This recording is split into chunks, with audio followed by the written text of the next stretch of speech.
Hello, and welcome to this presentation, Understanding Voice Quality Testing. In this presentation, we'll provide a short technical explanation of how voice quality is tested in modern applications. Prior to the development of the Internet, almost all voice communication was carried through the public switch telephone network. The voice connections in this network were each allocated a dedicated circuit or channel with a fixed bandwidth and a fixed bit rate. Therefore, the audio quality of these calls was very consistent. The traditional method used to evaluate this voice quality was having groups of so-called untrained listeners provide their subjective evaluation of speech samples. Samples were scored on a scale of 1 to 5, with 1 being poor and 5 being excellent. When these opinions were averaged together, the result was the mean opinion score, or MOS. In pre-internet telephony, a MOS of 4 was considered to be acceptable, or toll quality. Because MOS is based on an assessment by human beings, this subjective MOS is considered the best measure of voice quality. In the 1990s, however, packet-based networks began to replace the traditional circuit switch networks for carrying voice. Most of these packet-based networks carried data over IP, so this new way of carrying voice became widely known as voice over IP. Over time, packet-based voice spread into other types of networks, such as cellular, and even various types of radio networks, such as tactical or air traffic control communications. Although packet or IP-based voice has many advantages over traditional circuit-switched voice, one important issue was that voice quality in these networks became much more variable. The voice quality on a given network depended on the type of codec, packet jitter, packet loss, etc., and there could be significant variation by time and date, geography, network conditions, etc.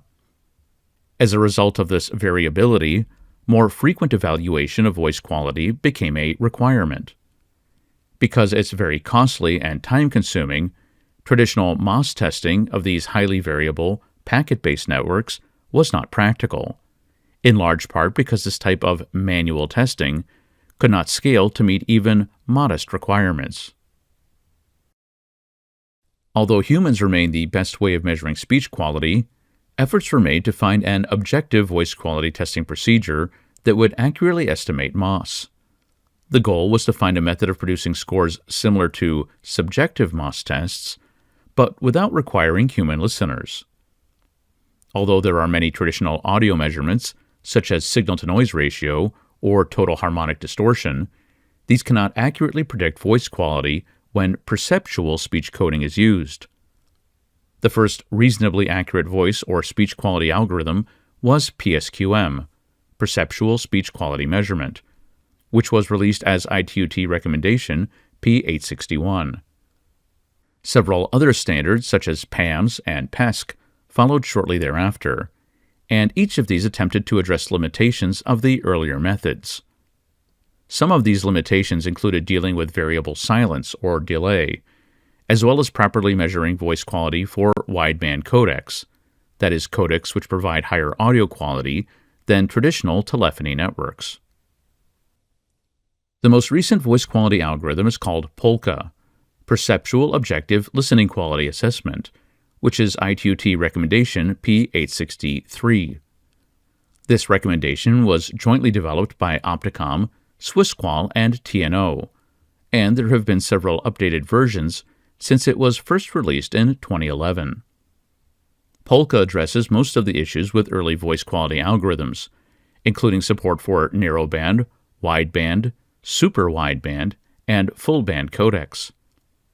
It's also superior to previous algorithms when it comes to temporal and level alignments, resampling, etc. Generally speaking, POLQA can be applied in many different types of audio applications, but it's most widely used for evaluating voice or speech quality in packet-based networks. POLQA is an active test. A reference signal is sent into the network, and then the degraded output signal is received and recorded when it exits the network. These files are then both mapped to internal representations, using perceptual models of how humans perceive sounds. A cognitive model then compares the reference and degraded representations and uses these to produce an objective MOS value that correlates strongly with a MOS value that would be obtained from a subjective, that is, a human-based test. Note that this is usually a completely automatic process that requires no manual user intervention once the test is configured and started. The ITU-T recommendations related to voice quality testing also include guidelines with regards to the speech samples used as reference signals. Specifically, reference signals should be human speech, with both male and female speakers, and in a variety of languages. Samples should also contain both active speech and pauses, with each total utterance being 6 to 12 seconds long. The sentence structure should be normal or typical for that language as well. Here's an example. The glow deepened in the eyes of the sweet girl. The lamp shone with a steady green flame. In addition, there are also guidelines for how these samples should be recorded. For example, samples should have appropriate audio levels and sample rates, and should be recorded in a low echo environment. Polqa has been implemented in a wide variety of test and measurement instruments, including audio analyzers, radio test sets, drive test tools, and communications testers. Depending on the scenario, test instruments use speech samples to send either analog or packetized voice into a network, and implement the Polqa algorithm using the degraded audio received from the network.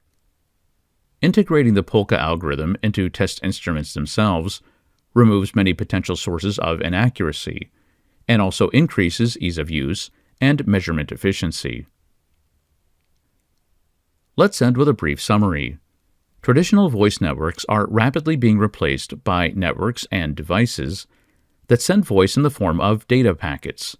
These include things such as VoIP phones, cell phones, and different types of radios.